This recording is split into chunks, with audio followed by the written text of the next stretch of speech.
You want to talk about great movie sequels? The Dark Knight? This is not. It's not even Batman Returns level.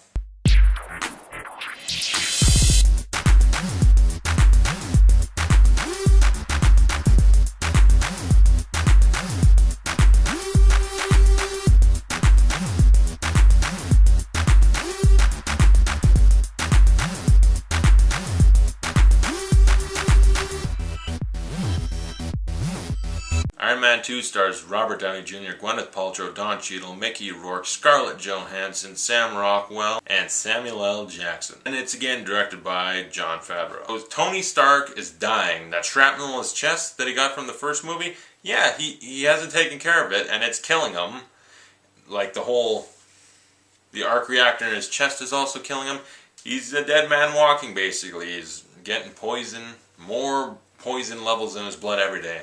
He's becoming reckless, and at the same time he's dealing with Mickey Rourke's character Whiplash, who's got a little bit of a grudge with Tony Stark and wants to take him on. And Mickey Rourke seems like he's going to be a badass, and he's going to make God bleed so the sharks can come and rip him apart while he watches. Who's the sharks? I don't know. Is it the government trying to take the Iron Man suit? Is it Rhodes, who's kind of having a bit of conflict with Tony? I don't know. Is it Tony himself who's going to kill himself anyway because he's dying? And also you got Samuel L. Jackson as Nick Fury coming into the story with S.H.I.E.L.D. and all that getting involved. You got Scarlett Johansson as Black Widow. I like that. Yeah, I like that.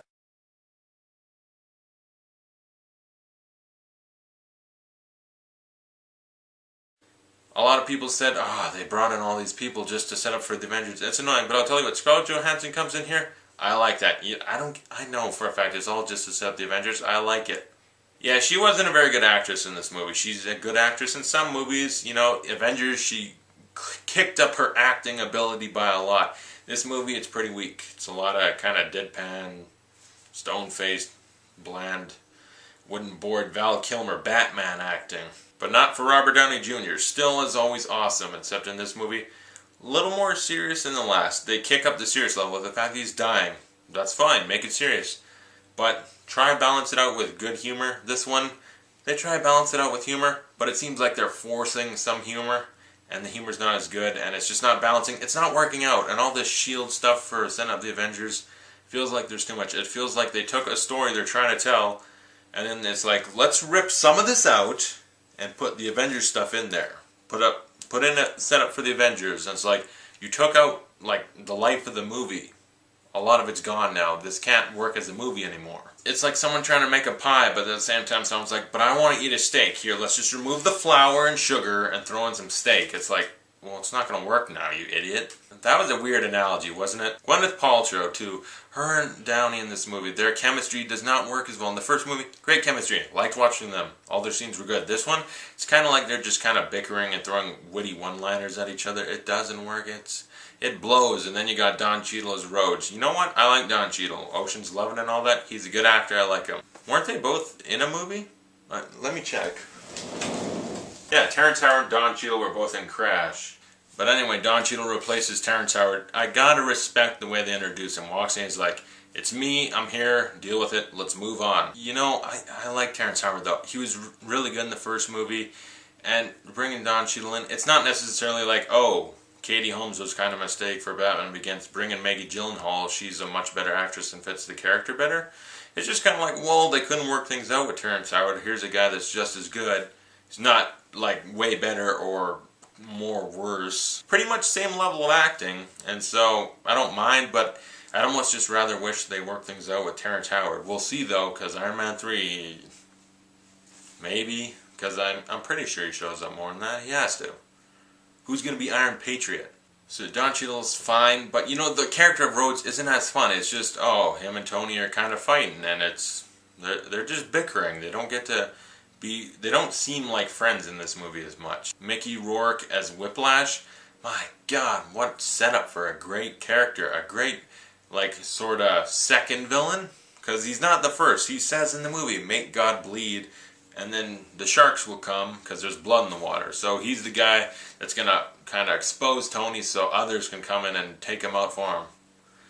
Well, he does that, and he's good. I like it. The whole Russian accent seemed like an older character, even though at one point he's got to do the whole no type thing. He doesn't say no, he just like roars. You know, it's just, that stuff's annoying. That's such bad writing. You could do it any other way than that. Man, like his scenes with Sam Rockwell. Sam Rockwell, I love that guy and everything. Seven Psychopaths and back. He's awesome. Moon, the guy was fantastic. Charlie's Angels even, he's good in everything. I really like him in this movie. He is pretty fun. His scenes with Mickey Rourke I like. But it's just kind of them just kind of bickering like, no, drone's bitter. He's like, no, Ivan, I want to put a guy in that suit. It's like that's all they're doing, and when it's them fighting, or it's Tony and Pepper fighting, and then Sam Jackson saying Avengers. Like that's all they're doing. And you got like plot lines with Tony dying that are literally fixed like that. It's just, okay, sir, the only way to do it is to create an, I don't know, some kind of element that's uninventable because of something with your father's past, where he set it up for you to do it or something. There's a whole point where he's making something that ends up fixing his heart condition, but also tied in with his father. It made no sense. And it just goes by so quick that I'm dying. Sam Jackson comes in, here's this box. And he like flips through and is like, hey, what if I do this? And all of a sudden he's alive and not dying anymore. It was so convenient. And then you get a lame-ass fight. I mean, sure, you get Iron Man blowing up a lot of drones, but then just the fight with Mickey Rourke at the end blows. He shows up, they shoot him, he's done. It blows. This movie's such a fail. I mean, thank God Robert Downey Jr. is as fun as he is, because otherwise this movie would have been crap. I mean, this movie itself is still pretty mediocre because it doesn't balance out, and it's disappointing. Back before the Avengers, like, as long as it sets up the Avengers enough, I'll be happy. All this setup for the Avengers, none of the stuff in this movie exactly pays off except for a thing or two with Thor, and like a joke with Captain America's shield. But it's like, it is pointless to have all this stuff with shield in the movie. It annoyed me, I didn't like it. I'll give Iron Man 2 a C+. This movie, man. This movie's the reason Jon Favreau ain't directing the third. He was so upset with all this. They're cramming Avengers down his throat and like, eat it, eat it, eat it.